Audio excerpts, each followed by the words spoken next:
It all started with a creak of wood that didn't come from the old table, or the door, or the rocking chair, or the beam. The 3 Russian dolls, hand-painted by Vladimir, the cabinet maker, had come to life. Sorry, they woke up. The middle one was made of linden wood, a huge, wild, leafy lime tree that for dozens of years lived in a steep, rocky ravine, clinging with its roots to the rocks in a constant fight against gravity.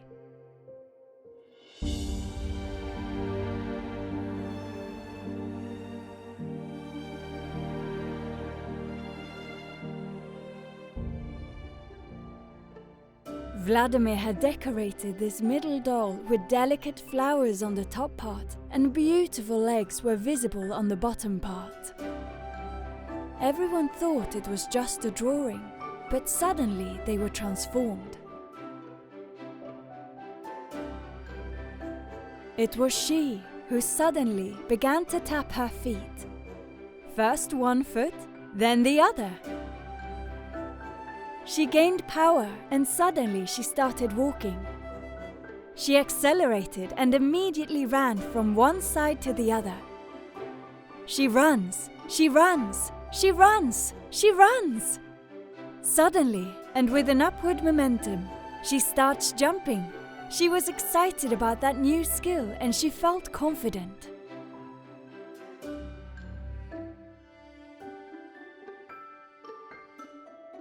The second doll, in a flash, turned the drawing of her hands into 2 beautiful arms.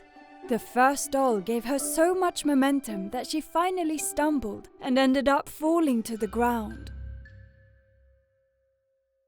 How could she get up? And while she thought about it, and with a little effort, she was standing up, helped by the other who had already begun to wave her arms.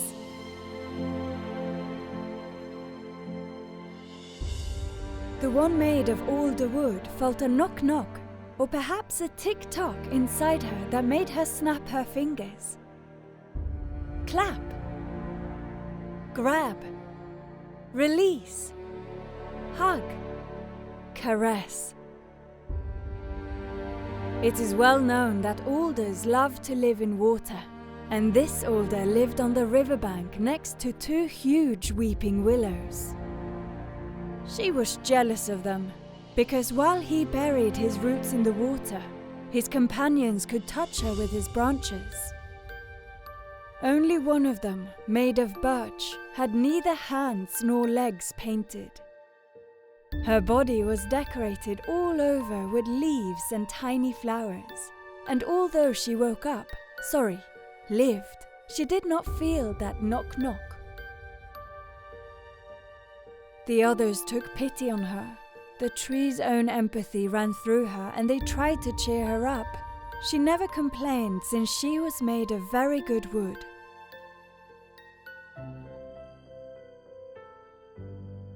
Her father, the birch, had lived alone in a small garden surrounded by roses and showy flowers, rivaling them in beauty.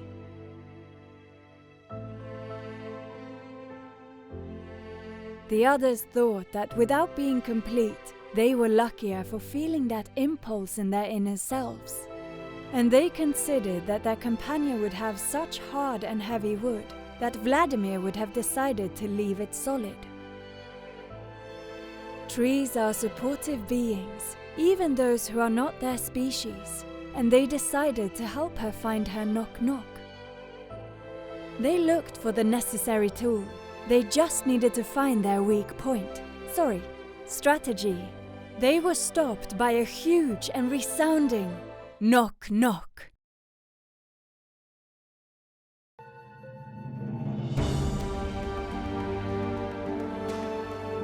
And that delicate and fragrant nature of hers, in its own way, revealed itself.